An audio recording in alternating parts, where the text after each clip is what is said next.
கர்த்தருடைய பரிசுத்த நாமத்திற்கு ஸ்தோத்திரம். அல்லேலூயா. இந்த பதிவின் தலைப்பு, பிலேயாம் என்பவன் யார்? Who is Balaam? அவன் உபதேசம் என்ன?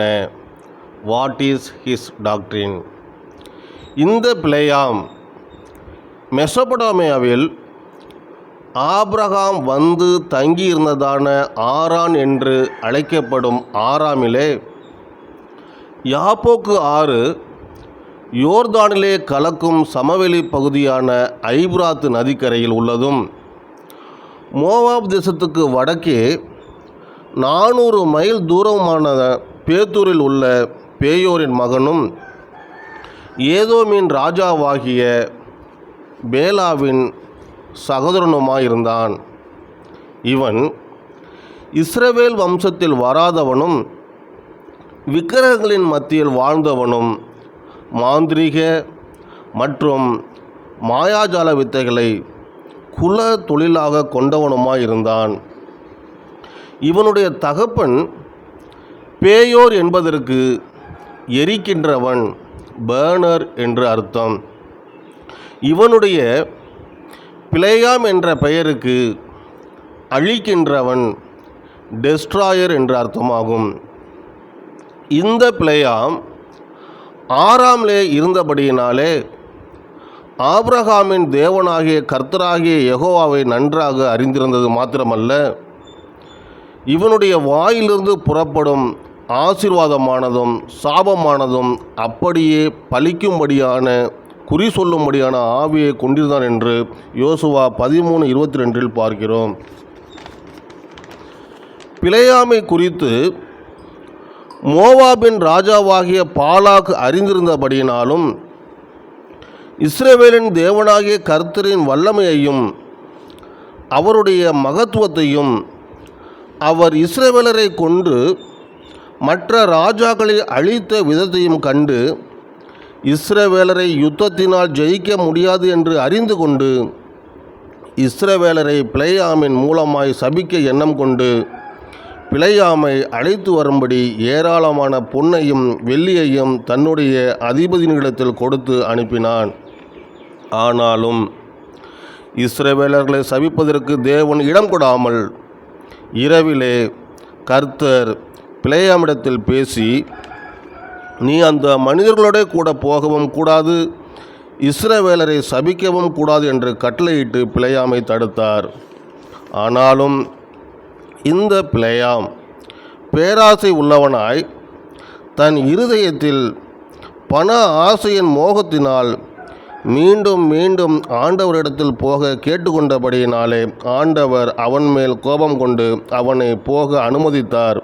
ஆனாலும் அவனிடம் அவர் அருளும் வார்த்தைகளை மாத்திரம் சொல்லும்படி கட்டளையிட்டார்.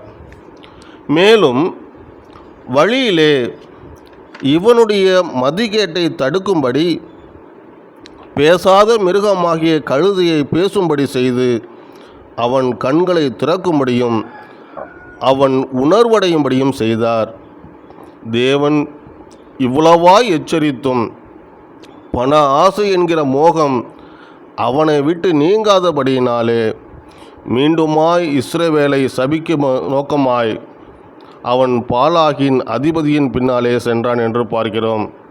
2 பேதுரு 2:15 சொல்லப்பட்டிருக்கிறபடி, அவன் அநீதத்தின் கூலியை விரும்பி தன்னுடைய அக்கிரமத்தின் நிமித்தம் கடிந்து கொள்ளப்பட்டான். பேசாத மிருகம் மனுஷர் பேச்சை பேசி தீர்க்கதரிசியினுடைய மதிகேட்டை தடுத்தது என்று பார்க்கிறோம். யூதா 11 இயேசுவின் சகோதரனாகிய யூதா இவனை வஞ்சகன் என்று குறிப்பிடுகின்றார். ஆக பிரியமானவர்களே, பண ஆசை எல்லா தீமைக்கும் வேறாய் இருக்கிறது என்று பவுல் அப்போஸ்தலன் சொல்லுகிறபடி, இந்த பிலேயாம் பண ஆசையினாலே தேவனுடைய வார்த்தைக்கு கீழ்ப்படியாமல் இஸ்ரவேல் மக்களை சபிக்கும்படி, தேவனால் ஆசீர்வதிக்கப்பட்ட மக்களை சபிக்கும்படி பாலாக்கோடே கூலி பொருந்தி கொண்டு பாலாக்கின் அதிபதியின் பின்னாலே ஒரு மூடனைப் போல, ஒரு வஞ்சகனைப் போல பேராசைக்காரனாய் சென்றான் என்று பார்க்கிறோம். ஆனாலும் எலியாவை குறித்து பார்ப்போமானால், இந்த எலியாவும் இவனைப் போல இஸ்ரவேல் கோத்திரத்தில் வராதவனாய் இருந்தாலும் அவன் தேவனால் அழைக்கப்பட்டவனும் தேவனுடைய வார்த்தைக்கு கீழ்ப்படிந்தவனும் தேவனுக்கு பயந்தவனும் தேவனால் காக்கப்பட்டு போஷிக்கப்பட்டவனும் தேவனுடைய அற்புதங்களையும் அடையாளங்களையும் செய்கிறவனாயிருந்து ஆகாபு ராஜாவுக்கு பயப்படாதபடிக்கும் யேசபேலினால் வருகிற செல்வ போகத்தை இச்சியாதவனுமாயிருந்து தன் ஊழியத்தை நிறைவேற்றினால் தேவனால் எடுத்துக்கொள்ளப்பட்டான் என்று பார்க்கிறோம். இந்த பிளேயாம் தேவனால் அழைக்கப்படாதவனும் கூலிக்கு வேலை செய்கிறவனாய் இருந்தபடியினாலே தானும் வஞ்சிக்கப்பட்டு தன்னுடைய போதகத்தினாலே இஸ்ரவேலர் 24,000 பேர் அழிவதற்கு காரணமாக இருந்தது மாத்திரமல்ல, தானும் அழிந்து போனான் என்று பார்க்கிறோம். ஆகையினாலே வெளிப்படுத்தின சுவிசேஷம் 2:14 பார்க்கிறபடி இந்த பிளேயாமின் உபதேசமாகிய விக்கிரகத்திற்கு படைக்கப்பட்டவைகளுக்கும் வேசித்தனம் பண்ணுவதற்கும் ஏதுவானவைகளையும் நாம் உதறி தள்ளிவிட்டு சுத்த இருதயத்தோட விசுவாசத்தை துவக்குறவரும் முடிக்கிறவருமாகிய கர்த்தராகிய இயேசு கிறிஸ்துவினிடத்திலே அன்பு கூர்ந்து கடந்து போவோம். கர்த்தர் தாமே நம்மை ஆசீர்வதிப்பாராக. ஆமேன். அல்லேலூயா.